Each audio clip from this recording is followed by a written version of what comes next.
Kisah Kopassus melawan pasukan Gurkha dan SAS Inggris di Pulau Kalimantan.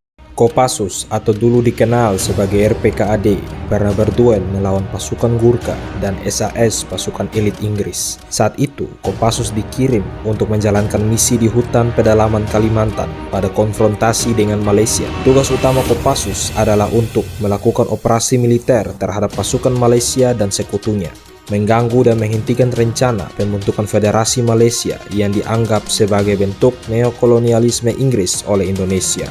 Prajurit Kopassus berhadapan dengan pasukan Gurkha dalam operasi Dwi Kora di awal tahun 1960-an di hutan lebat Kalimantan.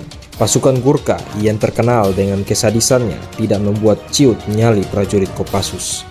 Awalnya, bentuk konfrontasi antar pasukan khusus itu disamarkan. Namun, karena konflik semakin memanas, pasukan tidak lagi bersembunyi. Malaysia mendapat bantuan pasukan Inggris dan turut membawa tentara bayaran Gurkha. Namun, Kopassus tidak sendiri. Ada para ketua adat Dayak Iban ikut membantu Kopassus dalam mencari jejak dan memandu pasukan memasuki perbatasan Malaysia. Dengan bantuan suku Dayak Iban, pasukan menemukan pos pasukan Gurkha. Kopassus secara tiba-tiba melakukan serangan. Mereka muncul dari balik semak-semak dan pohon. Pertempuran tidak terelakkan. Mereka bertempur dengan sengit. Akhirnya, pasukan Malaysia dan Gurkha mundur setelah digempur oleh Kopassus dan suku Dayak Iban. Selain bertempur dengan pasukan Gurkha, Kopassus juga bertempur dengan pasukan elit Inggris yaitu SAS pada April 1965.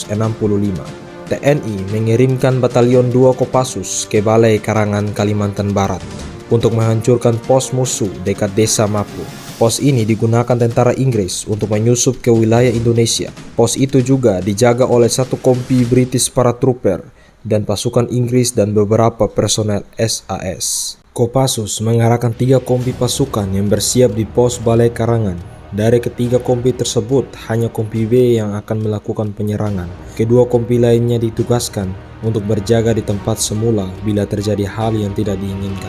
Kompi B yang dilengkapi persenjataan lengkap melintasi perbatasan Indonesia dengan Malaysia. Secara diam-diam, mereka baru tiba di lokasi target pada pukul 2 dini hari. Bunyi hujan menyamarkan langkah kaki para pasukan tersebut, membuat usaha menyusup lebih mudah.